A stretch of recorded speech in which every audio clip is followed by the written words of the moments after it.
Bienvenue chez simahost.com, je suis le propriétaire de la compagnie. Nous sommes situés sur la rue Sainte-Catherine, au 4212 Sainte-Catherine-Est, à Montréal. Nous vendons en gros et en détail. Il y a les cheveux des tresses, il y a les cheveux naturels brésiliennes seulement. Voici notre produit vedette pour faire les tresses ici à Montréal, c'est X-Soft. Ça se vend en gros et en détail. Il y a les bijoux fantaisie et aussi quelques accessoires électroniques et informatiques et quelques produits de beauté. Soyez nombreux à venir nous visiter, on a des bons prix. Merci.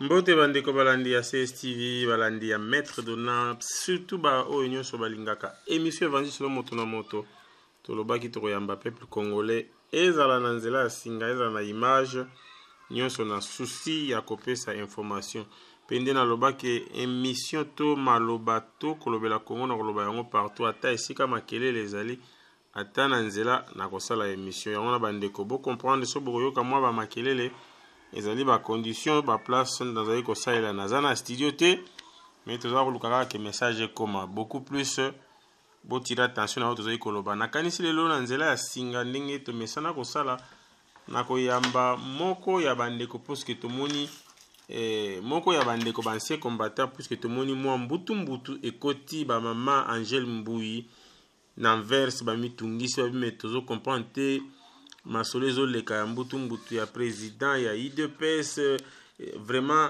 ça parle partout et yango wana tolobaki tokoluka Cyril ancien combattant membre ya IDPS ya mboka Belgique na Belux tomekotune mituna papa lino pazali kozela mama Irene azali kozela na Biaris miteme ezaka likolo mbote ndeko Cyril mbote Maître Dona mbote mingi. Merci beaucoup ndeko Cyril kala mingi toyambi yo lelo yo toyepa na yo na bosengi na biso moko toyeba po tomoni mobulu chimvundu ekoti ezala ti na parti ozalaka alo ke boza na pouvoir toyebi te nini ezali koleka est-ce que ozali prêt à korépondre biso mituna nyonso tokotuna yo Maître Dona ezali mosala tozali kosala ezali bo bénévolat engagement ezali combat tozali prêt na korépondre na mituna kotuna na lolenge toyebeli na lolenge toyebi ke ekendaka boye okoloba oyo tozali na yango. Merci beaucoup ndeko Cyril kasi yambo tokota vraiment na kati ya mituna na biso na kopesa encore une fois félicitations na président oyo ya Congo président Bilaka na maimanso alakaki azali kosala moko atako mikakata na tako banguna bazali kocha obstacle po misale beba mais maleme balembe tomoni bandako banzela etongami pe zali kotonga matisi koyo ba soldat bazwi mai après 20 ans bazwi courant traitement bakozwa ofele bana bango bakotanga ofele bazali kobongisela bango ba classe tomoni pe ba conteneur ekiti na baport par-ci par-là pe na Congo na kata Kinshasa soki na bosente na maluku tomoni ba maison préfabriquée ba maison sociale oyo alakaki kaka ndenga lobaki toyoki ba mikoleko ya oyo kokita na nzela Angola pone kende Kasai mususu ekozana na Bukavu mususu vraiment bravo c'est comme ça président ya mboka azalaka alaki pe asali tomona pasi na ba 5 chantier to éviter ce tokoma api mais oyo bandeko 100 jours vraiment oyo akoboya kondima ngo seka za mutema mabe à moins que ozala mutu ya lamuka sinon so oza vrai congolais vraiment okoboya kondima likambo pona nini alors tozongi na ndeko na biso Cyril ancien combattant membre ya UDPS Belux ndeko Cyril mutuna liboso ba congolais baza ko mituna président pe banda yeba sorti pamba libanda kaka loki na kati ya mboka mbutu na yebite pona yo ba sorti ya président pona ko répondre bandeko wana ngai te bandeko baza ko mituna peut-être baza na ignorance eloko nini okoki ko répondre bango na mutuna wana micro epa na yo toza kozela toyoka réponse na yo. Merci Maître Dona. Je profite aussi de l'occasion pour vous présenter la civilité Namfumu Antoine Chilombo Watshisekedi. Béton déboulonné, non comment, Mes respects, Excellence. À propos de la question posée, Maître Donnant, ma lecture est Zalindenge Nandenge. Ici, je présente ma lecture à moi, mes analyses, ma compréhension des choses, pour na kokabola na baoyo bakolanda bakozwa libaku ya kolanda biso na chaîne na biso munene oyo ezali Congo CCTV Congo Sukisa TV elingi koloba boye tozwi pouvoir ya bakongolais oyo bazali koaspirer na changement acquis au changement c'est-à-dire nous sommes de plein pied na kati ya musala ya kuinstaurer état de droit mboka esika tokuti yango tozweli yango mpona na libulu wana eza likambo ya fete mwate un peu de la patience na biso nyonso mitema eza likolo à propos ya basorti ya président Libanda ici donne-moi le temps d'expliquer, pas de m'expliquer, de vous expliquer, ma auditeur Nabiso. Et ça a deux volets. Quand on parle de la politique rime avec la diplomatie. Politique, c'est la gestion de la cité, qui est Mboka, Lelo, Ndaku, la famille, et Bandagana famille, comme la société, et Salim Mboka État, République, pour gérer Ango, pour gérer na Batu, na Misoleza na Kati. Simanango, ezali na volet diplomatique. Okoko zala, balingi on a kati na Mboka na yo, osepela, masano, libanda ya Mboka bayebi yoti. Libanda ya Mboka bayebi makambo yo sala kana batu na yo na kati na Mboka te. Approche oyo batu na yo baza kosala na kati na yo na bango, ezali approche oyo niveau international eza conservatif. Il faut osala sikoyo yo mutu obima okende kosafirme sur la scène internationale koyeba kofanda na batu kosolola kovendre image ya mboka na yo na badomaine nyonso na ntango wana na libanda nde bainstitution oyo ekonzaka mokili na biso efandaka bakotala bakoyoka elobeli na yo soko maîtriser diplomatie ndenge oyebi kosenga eloko ndenge oyebi koexplike situation basali sikoyo appréciation na bango bobandi kosala barelation mboka na biso depuis 18 ans au moins disons na ndenge ya diplomatie libanda image na mboka na biso ezalaki noisi abus à grande échelle ya badroits humains crime contre l'humanité viol privation ya badroit na bacitoyen ya mboka pillage à grande échelle ya richesse ya bana mboka groupe ya bato nde eza koprofite na richesse ya mboka na baninga na bango mosusu ya libanda aussi longtemps que mboka na biso eza sauvagement riche depuis Zambasala yango colonisation c'est 80 ans plus autant d'années il y a un régime non seulement pour les dictateurs congolais atikala ko se sentir chez lui atikala ko yoka délice ya richesse wana tant vanté par tout le monde. L'exemple tout le monde a qui ba image est tournée la vie diamantaire connue monde entier Mbujimai. Ça c'est un grand village. Même à l'époque, il y a Mobutu, il y avait un peu un semblant. La cité Moko existe à Kambushimai, mais ils ont mis sa richesse humaine. Voilà un exemple, la carte avec exemple est sans diplomatie, dollar et coco tanaka ya sanduku ya litati.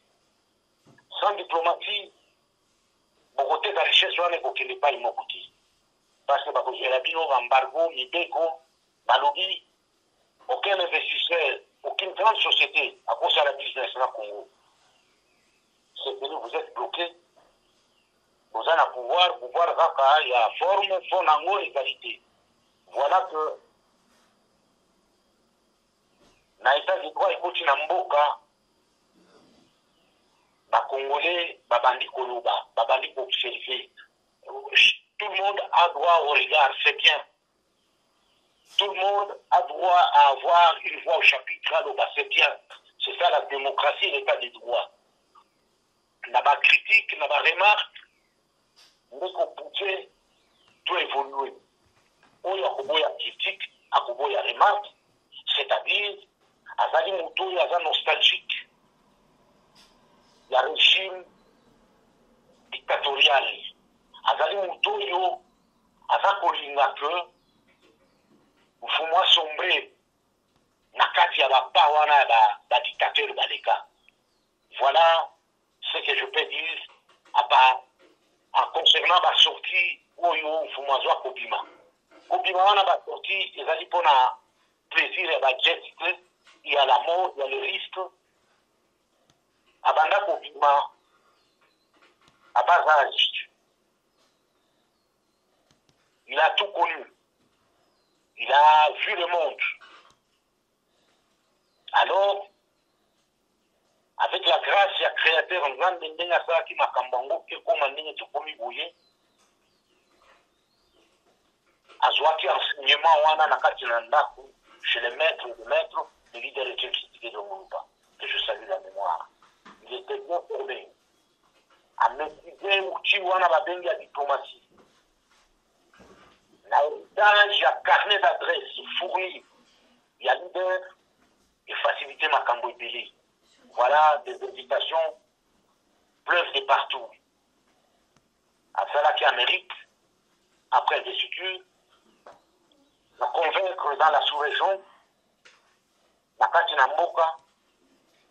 Et maintenant, on a cotisé pour ça l'Alsie et l'Europe ici comme à Cambouignon, c'est ça les Makas. Voilà pour te confirmer. Alors, surtout pour tout Kontaka, la sortie naïe. Qui nous a compté les sorties effectuées par Mobutu à son temps? Qui nous a compté les sorties effectuées par Laurent Désiré Kabila à son temps? Ou bien envoyés spéciaux naïe, Barbo Yazaki Kotinga. Peut-être on ne peut pas déplacer. Par contre, d'avoir envoyé spéciaux, va commencer à la mission. Non, ça ne fait pas qu'on engage. Qui a compté la sortie Oyo Kananda Salaki n'a pas envoyé spéciaux naïe? Personne, parce que tu as qu'une régime. Il y a dictature, la misère, le peuple a connu la ligne sociale, a le droit de regarder à Kolobati. Voilà en bref, pour les Cambouana, Bandeko, Bassapézé, toi, tu es fou, tu proposer Makambu, tu as une idée à Kitoko, nous allons construire le Congo, c'est un grand pays. Il y a de la place pour tout le monde. Il y a une richesse immense en République démocratique du Congo. Merci, Maître Dona.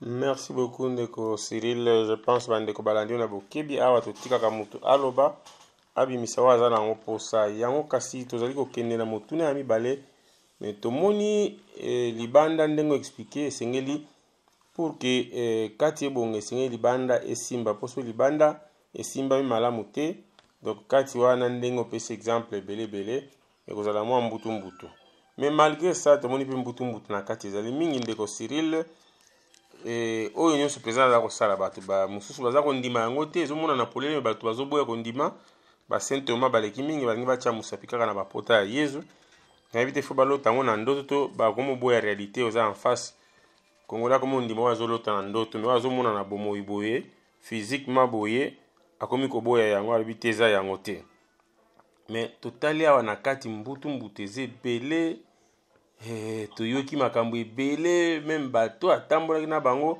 baza ya kobombana na basima ya bato mosusu bazolakisaki bazosola na ye bazonégocier mais bazobombele baprise na loboko nsima mokongo tomoni bandeko alamuka mosusu bazongizongi me hypocrisie na kati mais en bref oyo nyonso ezoleka na kati banyamunyamu nyonso eleka na kati ya Congo actuellement analyse no eza nini parce que moyen to énumérer yango eza te eza ebele yo yebi avant tokomana na mutuna ya parti oyo ya yo mutuna tokosukisa nango.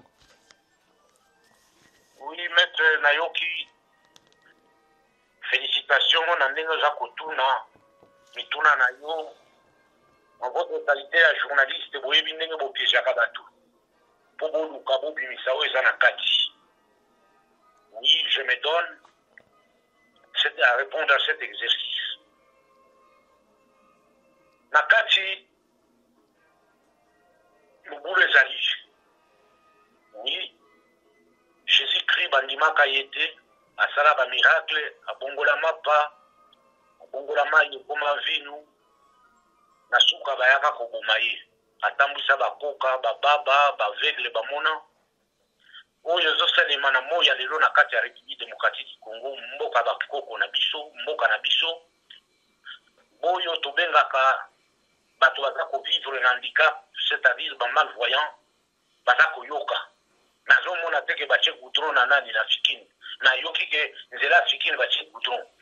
Kasavugu bache goudron. Kabinda bache goudron. Azo yoka. Meya mona kati.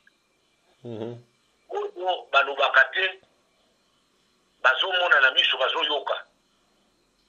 Atambola place wana mai, tranché, aye koleka. Goudron ekoma place wana.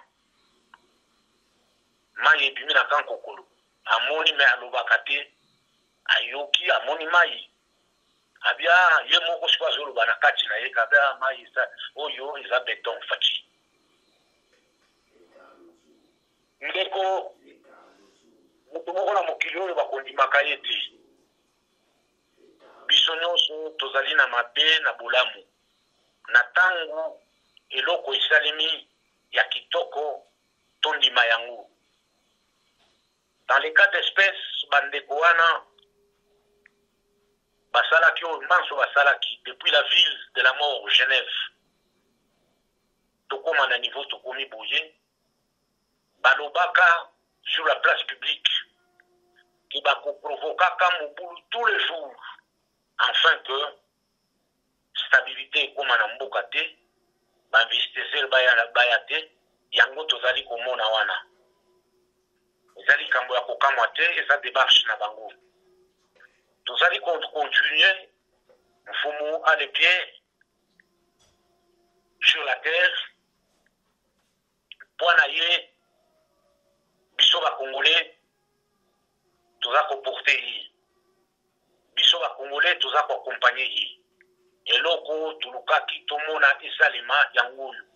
La première des choses, ezalaki que na mutu ya mboka changement esalema. Va présenter biso figure mususu ya sika. La figure, c'est son excellence Mfumu Félix Antoine Tshilombo wa Tshisekedi. Le reste c'est fini tokolandela. Mbutu wana ba service ezali kosala. Mfumu aza novice te. Aza lokola l'autre là ke bayaka koyaka ka ndenge wana.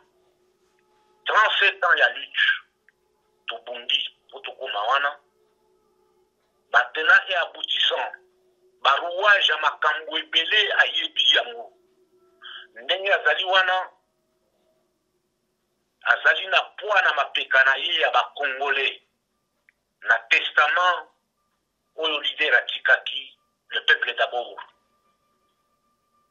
Il faut avant que ya bimani sika azali wana au moins que peuple aseki ndenge alobaki.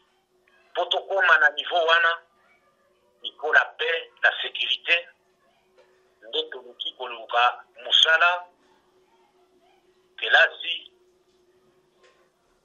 bato ba evre na makambo oyo bakoki kosala, dans la sécurité, le respect à la Constitution et les lois de la République. Bamba te soki tozali na paix te, toa na sécurité te, et là, comment vous pouvez mati. Nous ne sommes qu'au début, 7 mois, na batatonnement nyonso ezalaki, na makambo nyonso, oyo mutu nyonso ayebi tukozongela te, mais nous avançons. Les portes sont ouvertes partout. Azali Gestar, c'est-à-dire, étoile moko ya sika ipimi, na la paix babengi Stella Matutina, eza étoile moko ya ntongo ebimi bato nyonso basengeli na yango biloko biso Congo tozali na yango bato nyonso basengeli balie amitié relation tozala na bango en parfaite harmonie bango balia biso tolia Congo ekokende liboso na bandeko wana ya Lamuka et consort et compagnie bazali ebele même FCC tozali na bango baza kosala neti tozali na nsima ndako bazosala makambo mosusu baservice ezali kosala eza mpe bainformation bacommunicateur baza kokommunike bato baza kopatrouille mobilisation eza kosalema tozalaki informé ya démarche oyo eza kosalema mpona koperturbe arrivé ya mfumu na espace Schengen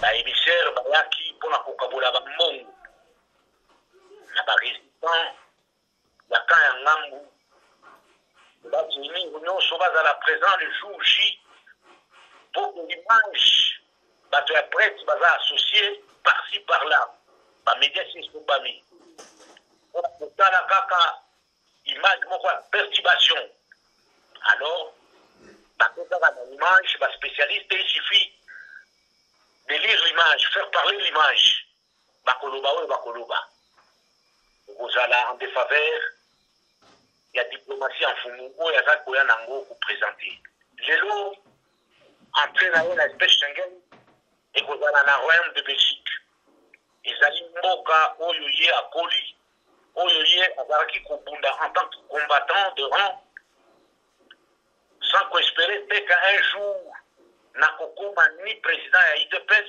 ni secrétaire général en charge ya diplomatie ni président de la République combattant pamba esika wapi ya bundaki bitumba ya corps à corps na bambila ya Belgique soki bato batalaka ye cicatrice ezala litama na ye wana ezali crosse ya munduki na aéroport ya Zaventem pour dire na baoyo lelo baza koloba ke basala deux tableaux juxtaposés mpona kopesa bapoint ke non na kati biso nde tobundaki libanda babundaki te mais barisque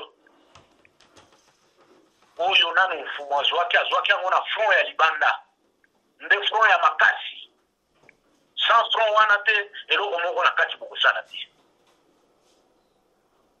front wana nde yaka na ravitaillement ya manduki ya biloko ya kovivre mpona kopesa bato oyo baza na front basoldat bajai américain bakendaka na bafront na bairan na bairak babundaka na bajambo mpe batindelaka bajambo bakuna babiere ekendaka ere moko batindeli bango na basi na miziki elandi bango ebeteli bango mpona koegeye bango mais le contraire biso bato oyo babundaki na front ya libanda miziki na biso yakompanyaki biso na kati ya nani ya front wana badega esalemi ya makasi oyo tukoye numero te na front ya libanda bato baperte misala bacage judiciaire bato bakufi nous avons compté dans le rang bato bakufi à partir ya matungulu auti na front ya libanda ake kokufa na front ya kati na kati kuna bapetit Cédric Nyanda basimole baflambe bato na kati ya temple ya IDPS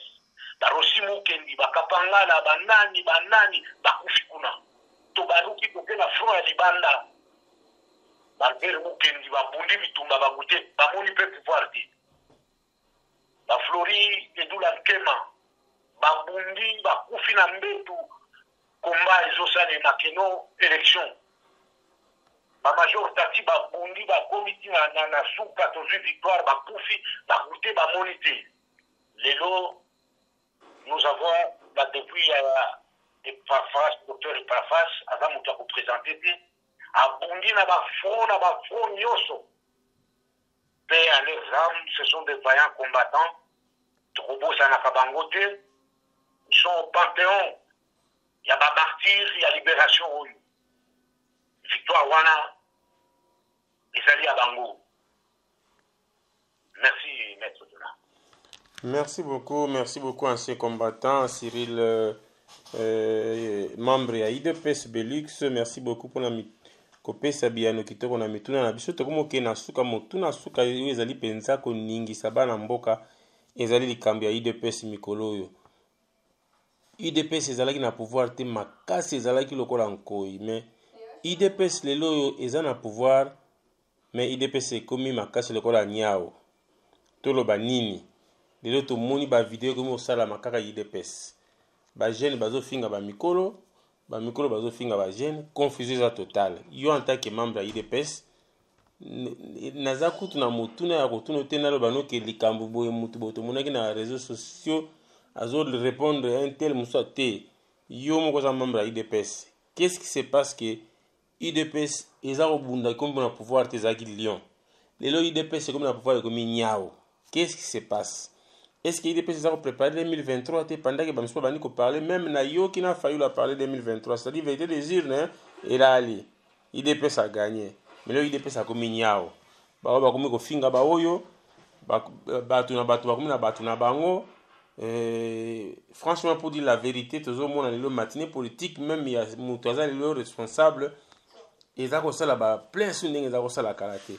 Membre IDPS Cyril, ancien combattant, lelo na pouvoir nini okoyebisa bandeko bakongoli baza kolanda na bao bazaki na courage na bao baza déçu nini okoyebisa bango en général pour cette émission na biso awa. Merci Maître Dona, merci encore une fois. Na baauditeur na biso oyo bakozwa libaku ya kolanda, c'est triste et donc à liboso na koloba en tant que membre ya IDPS, ancien combattant.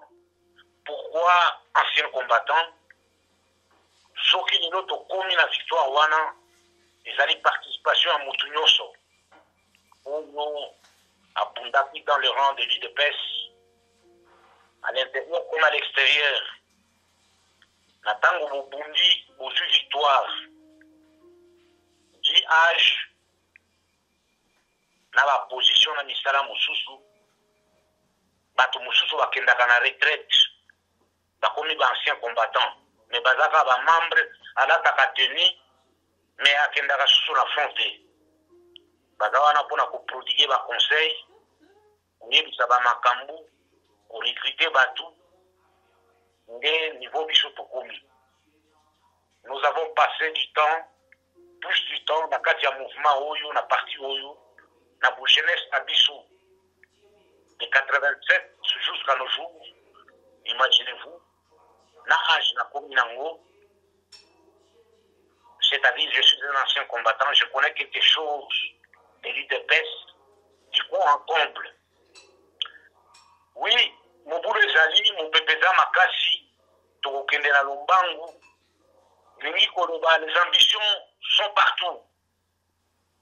Mutu nyonso alingi abuzwa part ya nzoko parce que tout le monde a été à la chasse pona kosala patu na baterme ndenge babengaka bokoti na zamba bato na bambwa kuna bozo saka ke banyama bakende kote moko boye tirer elita beta sikoyo chasse wana tobomaki nzoko akwei balongoli ivoire pona chasseuse. Le reste ya nzoko bakosasa yango ndambu bakabeli mutu nyonso oyo aparticipaki. C'est ce qui est là. Na ba ambition wana biso toza parti touti na front ya bitumba 37 ans. Na tango tozaki na front ya bitumba administration epai na biso ezalaki ikokonte te tokomaka même likolo ya papier ya shimboki bapesi oyo kunani consigne tala zwa numéro yo tala mutu boye na boye bozoleka parce que guerre ezali zwa boye répondre mutu kuna bazoluka biloko ravitaillement kuna il faut bato baravitaye tokomi na pouvoir oyo eloko bato baza kocomprendre te tokomi na pouvoir wana ndenge tozweli yango eza na ndenge mpenza ke ifale tozwa yango ya mobimba soki tozwaka ngo ya mobimba ya biso moko elingi ezala na partage mosusu tozwi yango mpe na bato mosusu bakompanye biso bato oyo tobotoli pouvoir na maboko na bango batali ke soki bapesi biso nyonso batiki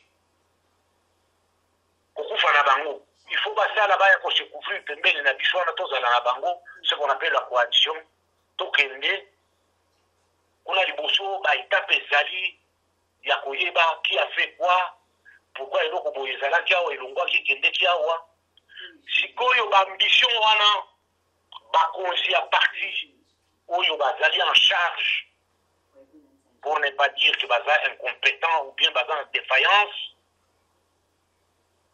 relâchement moko ezali bato nyonso basutuki pouvoir nzoko akwei bamoni ndenge bazosasa nzoko tout le monde est curieux ya kotala kuna na kati ya libongo nzoko biloko nini ezalaka c'est ce qui se passe aujourd'hui dans l'IDPS tomona bamakambo ya boye ce n'est pas chez nous que IDPS nde mbala liboso esalema na ba mpela na ba docteur Savimbi esalema na ba espela na ba docteur John Garang esalema na ba nani oyo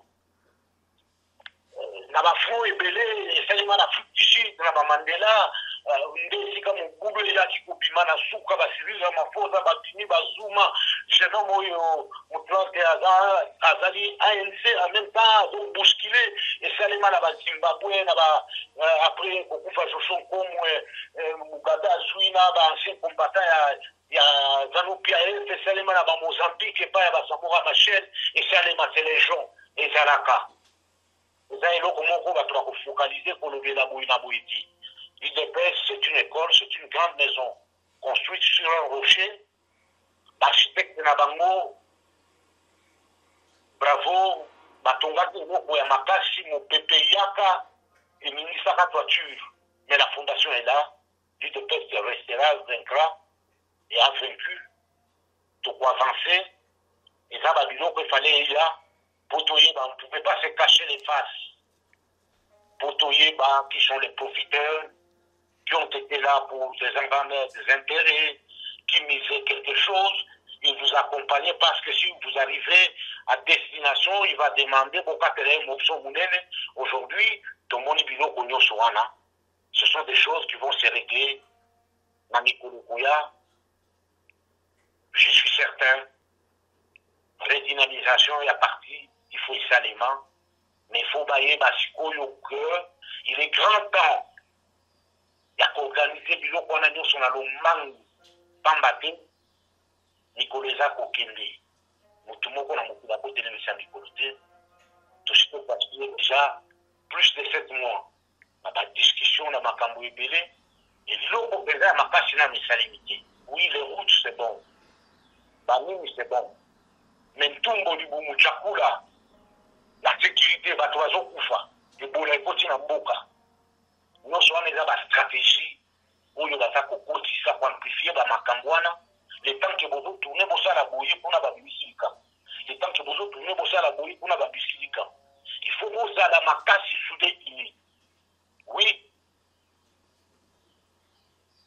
bamakelele oza kosala illusion esaleli etali bamakambo dans toutes les familles bamakambo wana ezalaka baambition wana ezalaka c'est toujours le partage inégal ezali na groupe eza ko se sentir frustré laissé à bord de la route ezali na groupe oyo elobi ke biso nde bagagnant batena du titre alors na deux camps wana basombi bato na bango bautilize bango na kati bato wana bakanisi c'est un plaisir lelo bapelisi moto bayebaki kokoma niveau ekomeli tozali lelo kokomela bayebaki kondenga koboma moto wana oui frustration eza makasi relâchement eza makasi mais les combattants les gens qui portent Tshisekedi, l'idéologie de Tshisekedi en lui, n'ont pas lâché la prise. Les coups sont durs. Le tshisekidisme est un stoïsme, c'est une abnégation. bato baza fixe ke oyo babundaki te bakuti bango à la première loge oyo babundaki relégué na rang ya nsima frustration yango wana na oyo ezali koleka là quand nous jetons un coup d'œil ce n'est pas l'affaire de l'IDPS, ça c'est l'affaire de la famille. Pour régler la bonne attaque de la famille, ce n'est pas l'IDPS qui va régler ça. Ce n'est pas les combattants ou banani, non, c'est du bluff pour se faire produire ou bien pour profiter pour soit sujet à moi, pour ça la sujet à la une. C'est rien ça. Même la vague à Kennedy. Mobulu ezalaka na kati ya bandako ya Kennedy. La famille Kennedy, Mobulu, Bob Kennedy, bandani bandeko na ye makambo epele à la présidence na États-Unis d'Amérique. Pour na bango bayebi histoire te. Parce que bazwaka awo boye na boye. Na ndako na Mobutu Sese Seko, il y avait des problèmes. Qui lelo ba problème ezalaka. Eza ya bango. Ba problème oyo eza ya République démocratique du Congo te. Ezali ya UDPS te. Ezali ba problème ya famille moko boye. L'instant c'est là en famille bakotrouver compromis na likambo wana. Eza sujet moko toza koapele bato oyo baza koemiske na kati maboko na bango ou bien coup de ya regard badima na situation wana. Nous avons demandé la paix. Pourquoi il y a une maison civile à la présidence? Il y a un chevronné, son excellence Gérard Mourumba, que je salue, a corrigé le problème. On appelle ça la maison civile du président de la République. Ce n'est pas de la République, ni ce n'est pas de l'UDPS. Le grand leader a dépassé le clivage de la famille. Il y a raison. Il n'a jamais parlé en termes de la région ou en termes de la famille. Il parlait pour le Congo. Paix à son âme. Maintenant, il ne pas Jessica. Il s'affirme. Et l'autre, soit pour ça, la wana, l'élo, a une nouveauté, mon côté. Je suis de l'UDPS. Je connais, j'ai évolué sur l'ombre de Tshisekedi, j'ai évolué à côté en Foumou, je suis dans les partis. Naïdi. Avant pour ça, les Labilo, qui déjà arrangé par le Foumou.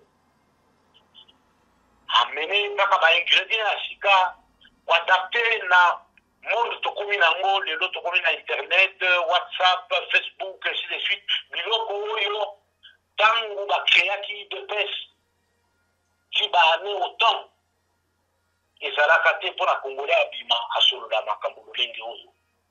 Tango wana, batu wana bazako bunda entre la famille. Makambo tolinga toyoka ya moti. Oui, chance, technologie avancée. Tout ça n'attend il y a inforoute, l'information circule à la minute. Ndenge toyoko yoka banakambo wana, batu mususu qui ne sont pas de la famille. L'affaire ne concerne pas les partis. Yo oza mutu ya parti. Oza na relation na yo na quelques membres de la famille. Obimi olati likambo. Mais la piste où on s'engager est périlleuse. Tu peux laisser des poils, la carte piste wana okoti. Nous conseillons aux uns aux autres de se retirer calmement. Kotika likambwana bangoba bongisa yango. C'est pas une nouveauté. Il y a une vieille histoire de la famille qui existe, qui a existé. Nous, en tant que membres de la partie, en tant qu'être humain, nous avons des relations personnelles avec les membres de la famille et le président. De deux camps qui sont des amis à moi. Tozalaka, Tobiaka, Tosololaka, Toyoka, Bafimé, Abamakambouana, il y a des années. Ça ne nous concerne pas. Il faut que des Koloba, les amis à famille, non. Tozivaka en parfaite harmonie. On avance, c'est le combat. Oui, la famille à sa part, leader azalaki tata na bango, leader azalaki moko na bango, bazali na part na bango, kuna na famille na bango. Les compétences oyo yo ozali na yango, soki esengeli batia yo kuna bakotia yo. Le moment venu. Les compétences, il y a combat na yo ndenge obundaki en tant que membre de la famille. Eza komili, eza koluka te, yo kozwa pose, kosala eloko boye, okosala yango. Oui, la République n'appartient pas à la famille Tshisekedi. Je m'explique. La République n'appartient pas à l'UDPS. Je m'explique. La République appartient aux Congolais tous. Parce qu'il y a une constitution, n'a pas loi nango. L'UDPS a son statut, n'a pas règlement d'ordre intérieur. La famille, azana structure na ye ndenge a évolué akakuna na famille wana. Biso to yambaka kaka bakoro euti na famille wana eza koporte kombo bolie ba relation na bino bovivaka bosololaka. On voit le responsable azala ya famille na yo namonaka ye na cadre ya mosala ya parti. Voilà comment les choses se passent. Na sujet oyo ba oyo bamekaki kokende ko pelisa moto en coulisses. Nous disons que basalaki mabe. Ba oyo baza kotinda batu baloba que parce que moi je suis attaché na moko ya famille, ya président, avec des promesses que peut-être selon XY, on s'allait rire. Bango, batu ya famille présidentielle, ce n'est pas dit que appartenir à la famille présidentielle, on recommandait la République. Ou alors comme une dictature. Au Canada, il y a un chef de famille, on représentait la désidrata na yo, bakota les siga bakotia yo. Aujourd'hui, c'est la victoire. Oui, tout le monde aujourd'hui se dit de Kabaya Kamwanga, tout le monde se dit aujourd'hui de Kassali, tout le monde s'appelle Moulumba aujourd'hui, tout le monde ainsi de suite. Bon, d'accord. Tout le monde est Kabaya Kamwanga, tout le monde est famille Tshisekedi, tout le monde est famille présidentielle. Notre question est que, yo, famille présidentielle, celui na yo ya IDPS ezalaka wapi? Fédération na yo, ici ka yo bundelaki ezalaka wapi? Parce que biso ba IDPS monte, c'est-à-dire kati libanda. Toyebani biso nyonso ti Japon ti kuna Australie. Soki bokutani na kin na ebiso benoyo mutuna biso ya IDPS bango bazalaka na Sydney. Oyo mutuna biso ya IDPS bazalaka na nani na Melbourne. Oyo mutuna biso ya IDPS bazalaka wapi bazalaka na Tokyo. Oyo mutuna biso ya IDPS bazalaka wapi bango bazalaka na Arabie Saoudite. Oyo mutuna biso Jordan naye bato ya IDPS ya Égypte le Caire. Toyebani. Na tango biso toyebani, c'est-à-dire tovoluaka na kati na structure. Tozali na représentation, tozali na ba section na ba cellule. Les cas que Moulumba, Jekoko Moulumba, azalaki IDPS, alongwa kendaka, aye kozonga na parti. Ate akosa la demande, ya kozonga ko intégrer parti na siège. Akomi kuna bakozi, Jean-Marc Kabound, que je salue ici, et lui félicite, je profite aussi de lui féliciter, la sortie naïe, à Salaki, première sortie internationale en tant que vice-président, il y a Assemblée nationale, c'était chic. Voilà, c'est lui Tshisekedi. Il a parlé comme un homme. Il a cette histoire-là en lui. Félicitations, président Aïe. Alors, yo, j'ai beaucoup à commis qu'on attend, voilà, CG Azali, Jean-Marc. On a eu kozonga na parti, boye bayambi, balobi non. Yo kozonga na parti à la siège, yo fanda kawapi nga na barumbu. Abisonga na barumbu. Kuna na barumbu makambu nyonso ezalaka ainsi de suite okutana bakonzi ya barumbu okokota. Totala bilili jekokwa zongi barumbu. A se présenter afandi na pan, alobi azongi, asombi carte na ye, abandi baactivité na ye, azali membre ya IDPS barumbu na Kingabwa. La même histoire pour citer, biso tozali de pêche belus tozali na ba cellule d'Anvers ya Liège na Luxembourg. Président Félix Antoine Tshilombo Tshisekedi azali membre ya UDPS de l'Elix Belgique section de Bruxelles. Natangu azalaki secrétaire général en charge de la diplomatie à parti. Tangu azala kotambola. Soki azali na Belgique, à Bruxelles précisément. Mokolo tozalaka na réunion. Soki azala na ba rendez-vous na ye mususu ya misala na ye ya diplomatie.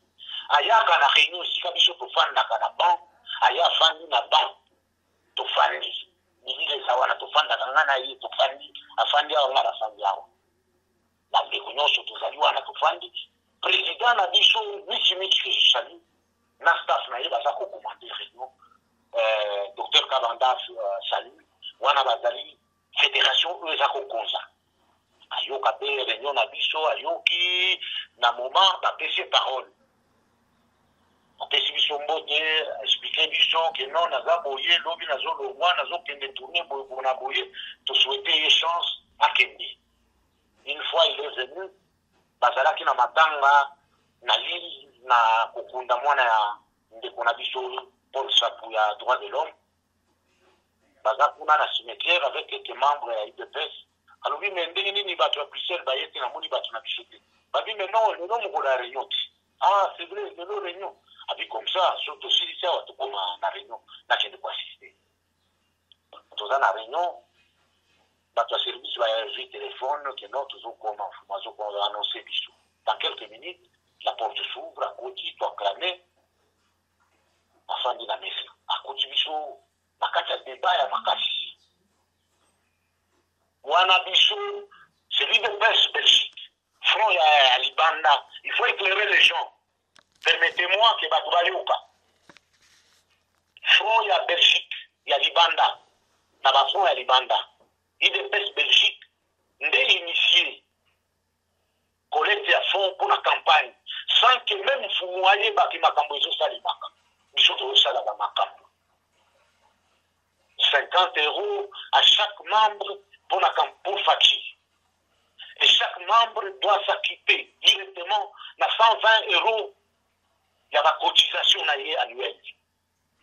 Na chaque membre, il faut son carte. La valeur de 25 €. Il faut m'affaire la carte. À surtout qui a dit c'est vrai. En tout cas, je vous encourage. Merci. Nazuli Kanishoyo. Nde aye kopete la biso lisolo wana ya ke bandeko na bino mosusu bozalaki na bango awa yo eza peut-être oyebi bango, je peux pas citer les noms. Bakendeki na Tshibala bazosala démarche ke bazonga, mais d'après ce que j'ai entendu ngai nazalaki te ce niveau administration ke bayebisi bango bozonga na ba section na bino kuna bokende ko s'arranger.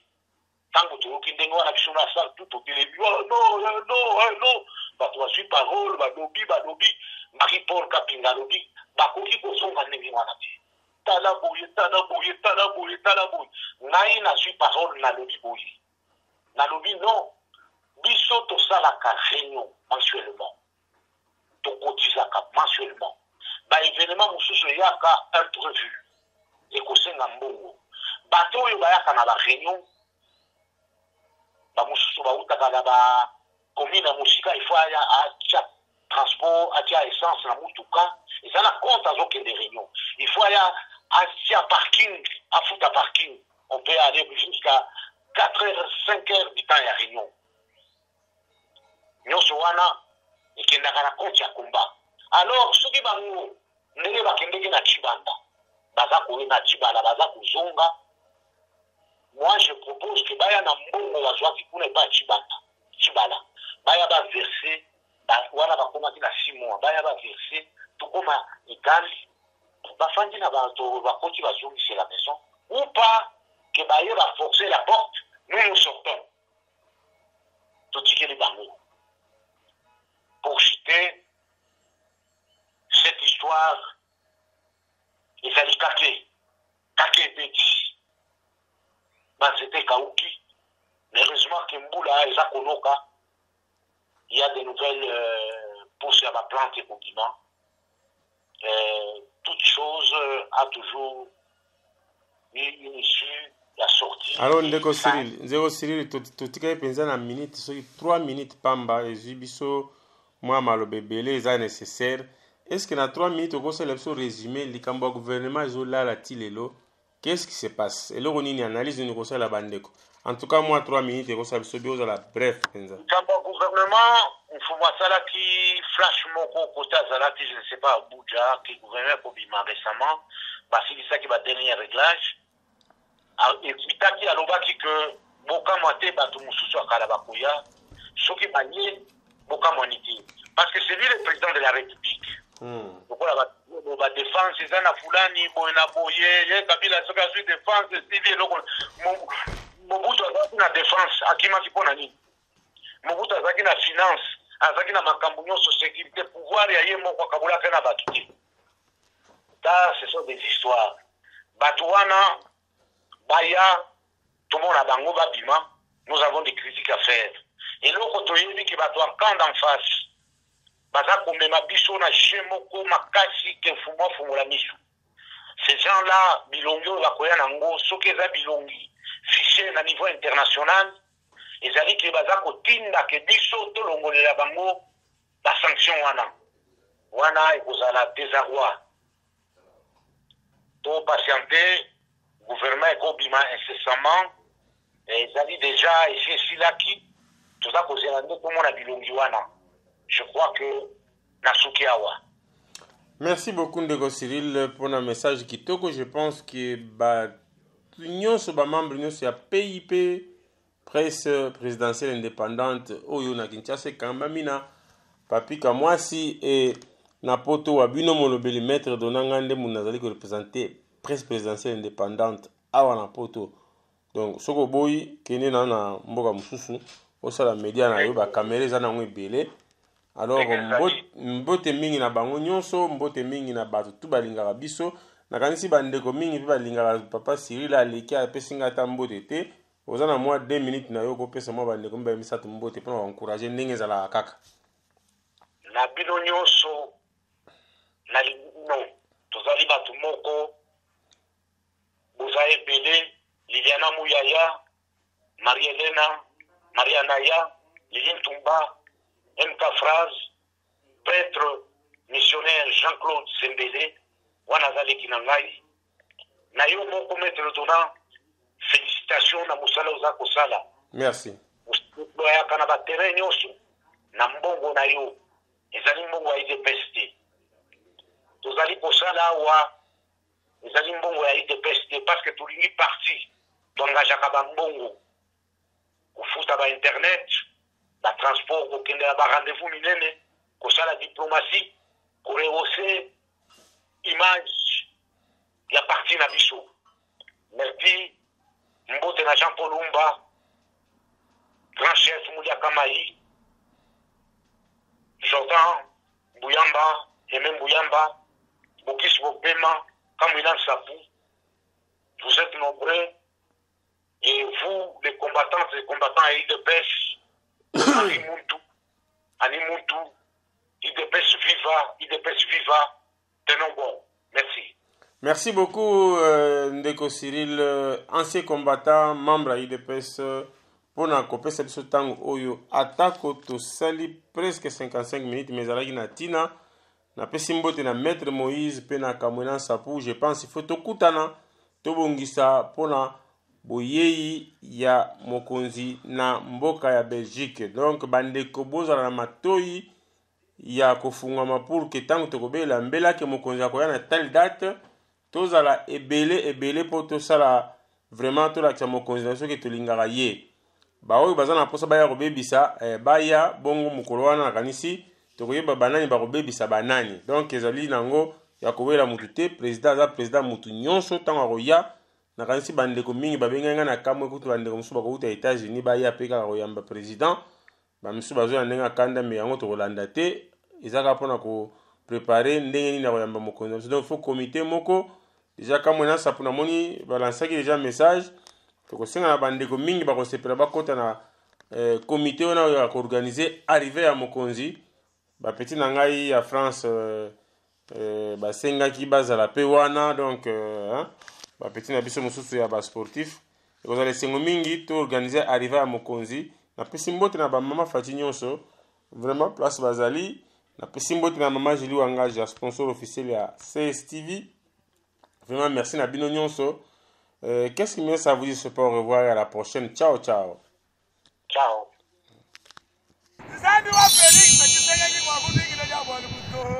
Amen. Zambi wa Maria meta ngwakwimba mukabobu wanyu wakusombane. Yepo wado na mubele shika ngwakwimba mukabobu. Sanga no mawitisha video jinda jilano ku television mwanto anyime.